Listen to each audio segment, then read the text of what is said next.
Hello, everybody, and welcome to the Made in New England interview series, where we talk with New England-based companies and the people who lead them.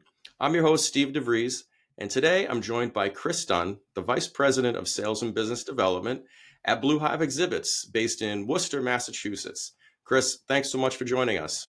Hey, Steve. Thanks for having me. This is awesome. All Looking right. forward to it. Yeah. Well, let's get into it. So, Chris, would you like to kick us off? Tell us a little bit about yourself and what Blue Hive does?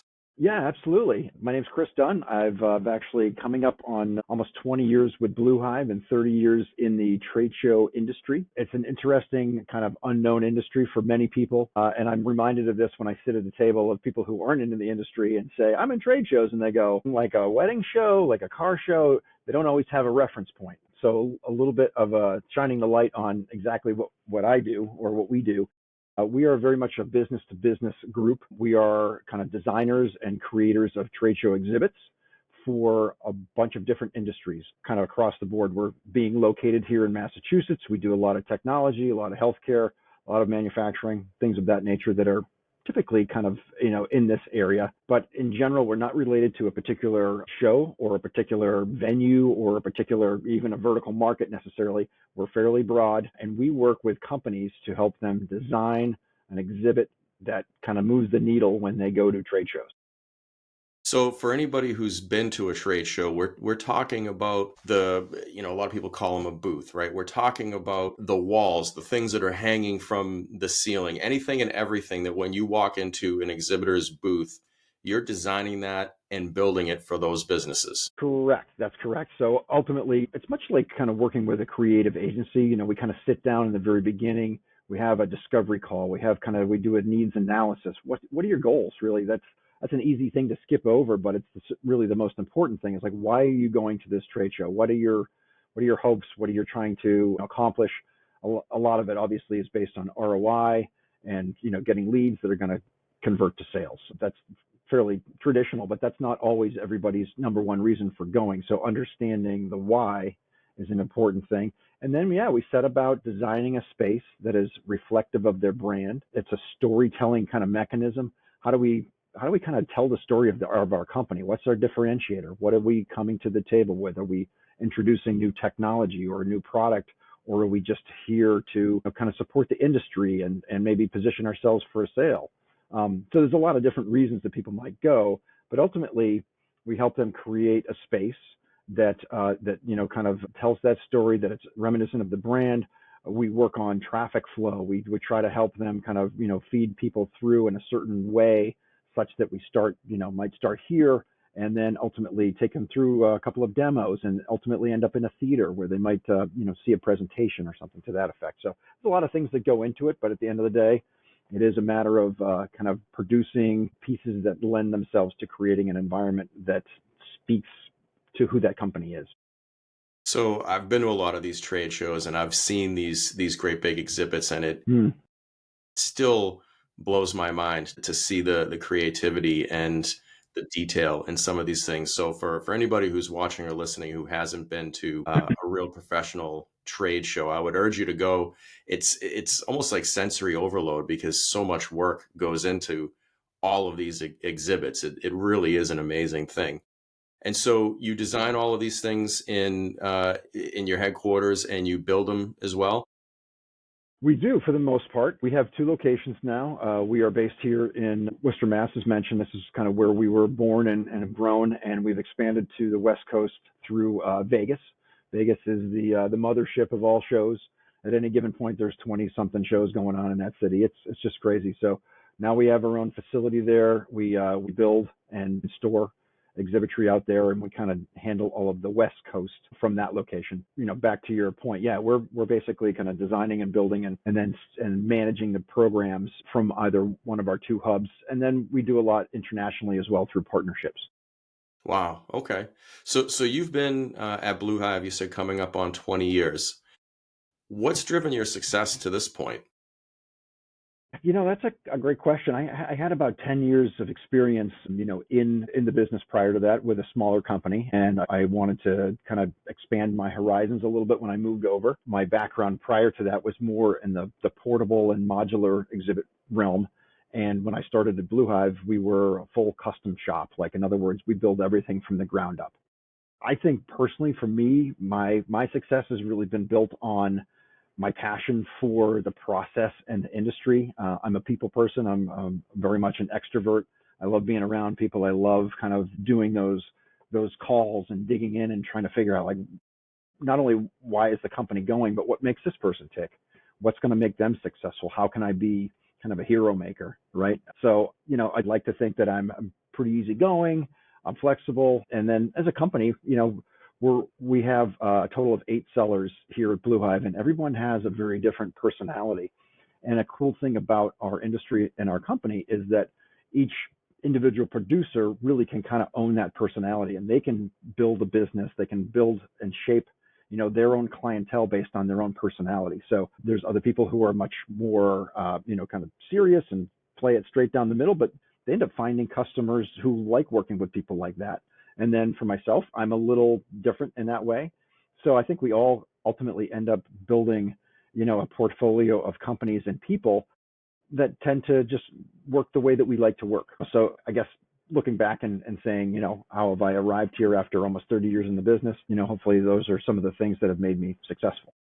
I love that. You're letting your business development team be themselves, and that reflects in the clients that they bring in. That's such a cool thing to think about, right? When we try to make everything homogenized and modular and the same across the board, you're Yeah. letting your people be who they are, and that's We attractive. are a relationship-based company, relationship-based business. It's not just Blue Hive. It's really, I think anybody that's successful in our marketplace, and there's a lot of companies who do what we do. So our key differentiator typically is ourselves. And for me, as the leader of the sales team, to tell people how to operate and to try to micromanage that doesn't work, right? So let people be who they are, lean into their own authenticity, their own kind of style, and ultimately, that ends up steering them in a certain direction. And I feel like there's an attraction that happens with it. You just ultimately end up with people who want to work with you in that type of way. Now, granted, sometimes, clients aren't like that. And oftentimes those relationships either don't last that long, or we make an internal change like, hey, this kind of client, they kind of really want to be handled a little bit differently. And that might be a better fit for this other rep over here, So we've got the ability to kind of mix and match a little bit if need be. Well, and so you and I have known each other for a couple of years, and you're definitely a family guy, and I've seen you post numerous Yeah. times on LinkedIn about that, as well as business culture. You're always talking about business culture. So can you tell us a little bit about what you like about the culture at Blue Hive? Yeah, it's listen, most people don't work somewhere for 20 years anymore. That's kind of a bit of a dinosaur type of thing. But the company was founded. It was a family-owned company. It's actually transitioned to the daughter of the original owner. So the company is a family-based company, and I think we/they have that type of a mindset. They're a family company, and they're looking out for their employees. I think when we talk about culture here at Blue Hive, and I will also kind of back up and state that as a manufacturing company, yes, we have some remote workers, but for the most part, people are in the office.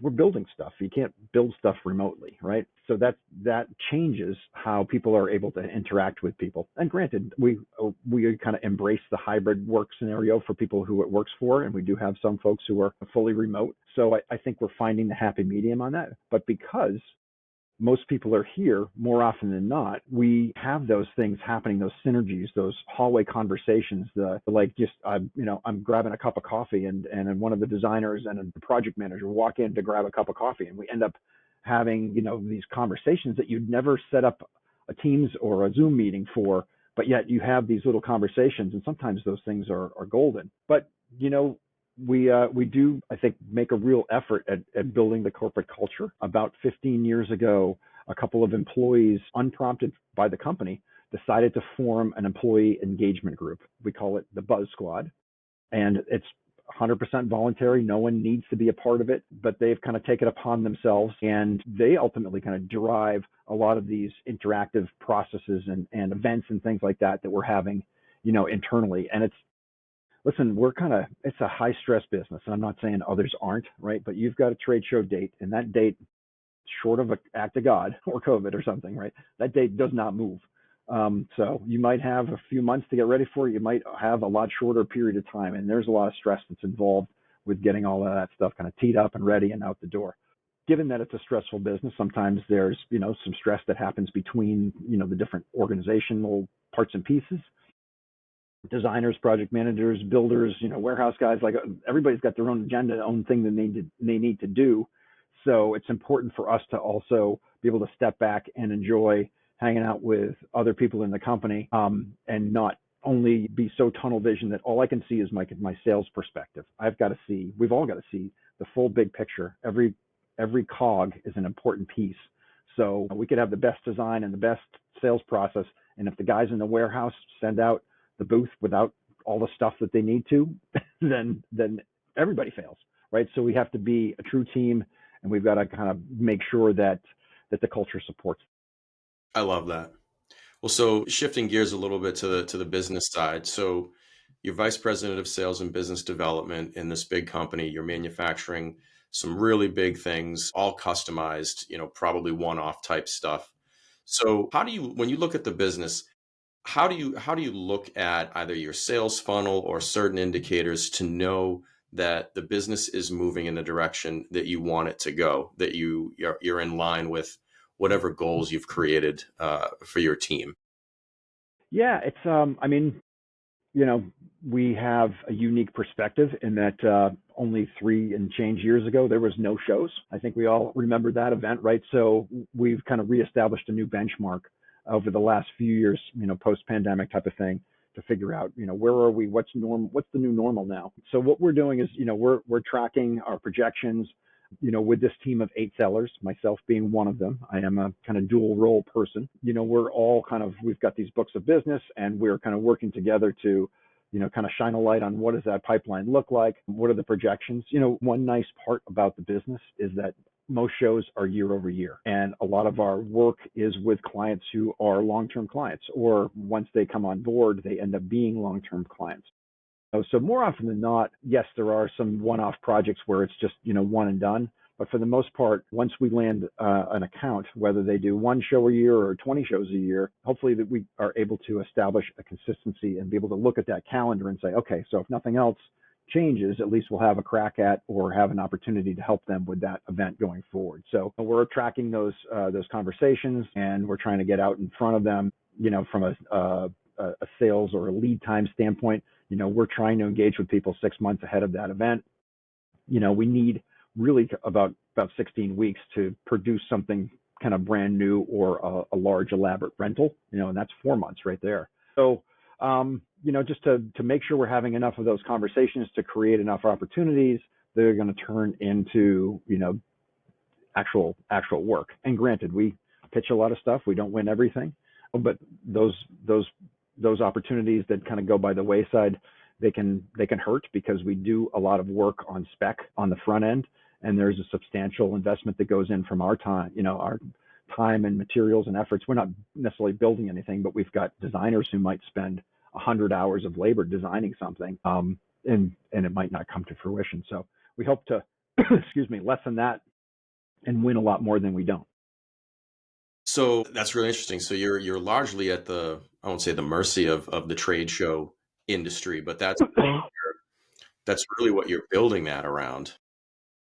More often than not, yeah. We do, our name is Exhibits, Events, and Interiors. I would say that the exhibits is at least, 80 to 85% of our business. We do some corporate events as well.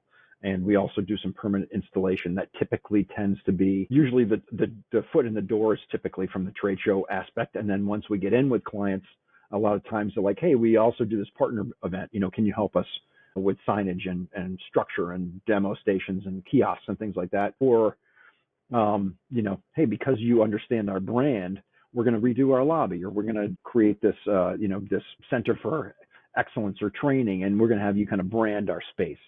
So there are other things that kind of spin off of that, certainly, but trade shows are kind of our main thrust. Nice. So what excites you most about the future of your business? Excuse me.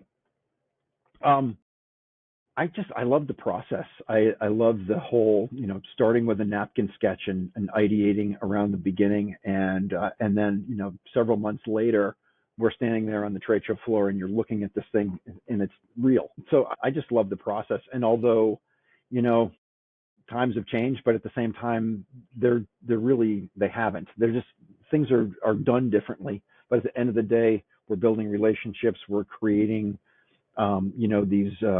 these portable three-dimensional spaces that are there to, amplify a brand or tell a story. So I guess maybe what's exciting me is a couple things. Technology-wise, there's a lot of cool things in the way of AV that are out there. I don't know if people have seen like these, LED globes or other really unique shapes that you can turn into an entire video screen, where we've got some partners who do some really amazing stuff. As a, for instance, one group created like a 10-foot tall Heinz ketchup bottle, but the entire thing is a video wall. So, it's all done with these flexible video panels and they're all interlinked and so forth. So, they can change the color and they can change the content of that canister. And it's just really unique. So you end up with something that's kind of cool. And people who aren't mostly in the industry, they're walking in and they're going, oh my God, look at that thing. Like, how cool is that? So that definitely motivates me. And then as a company, we're able to do more kind of end-to-end things and wrap our arms around the whole process to help our clients.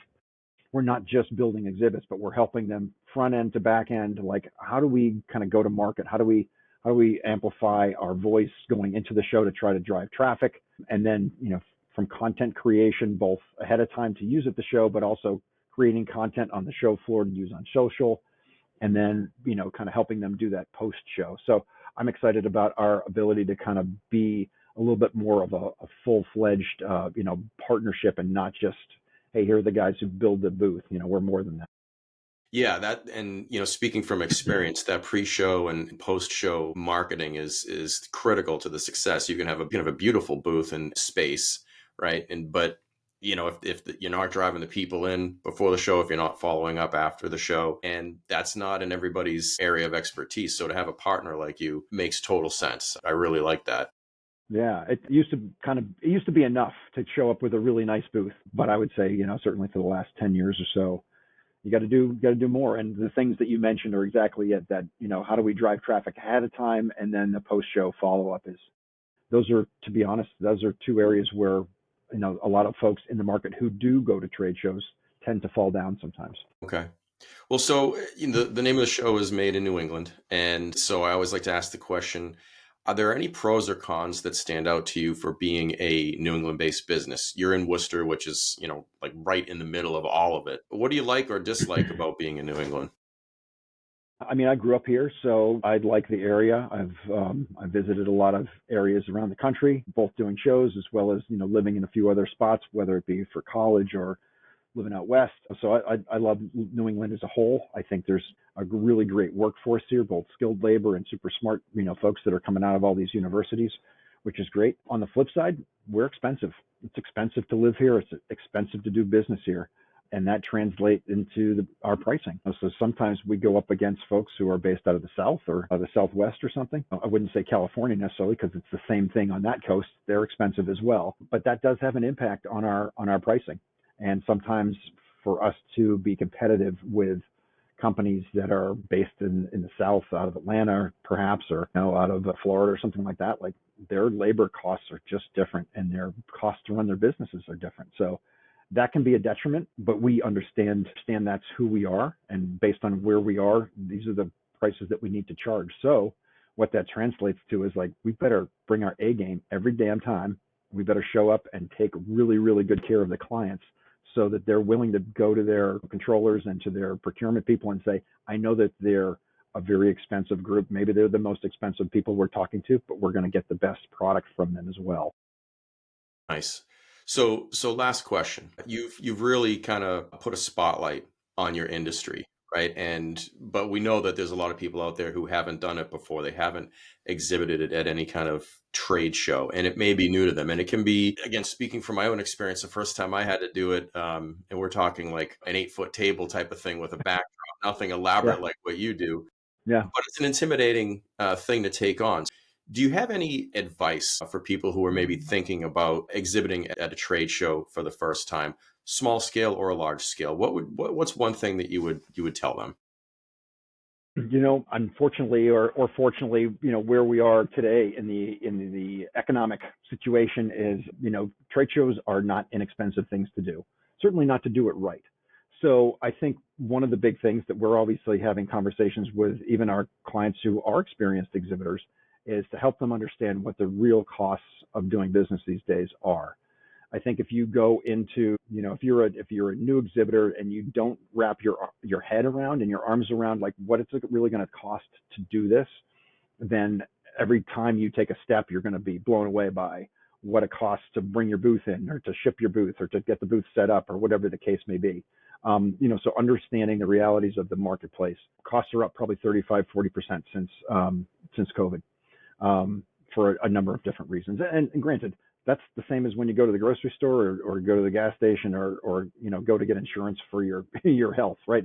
We're not by any means the only vertical market or area where costs have increased, but I think we're having constant conversations with folks who show up with a budget that's insufficient, and then you end up cutting away important things.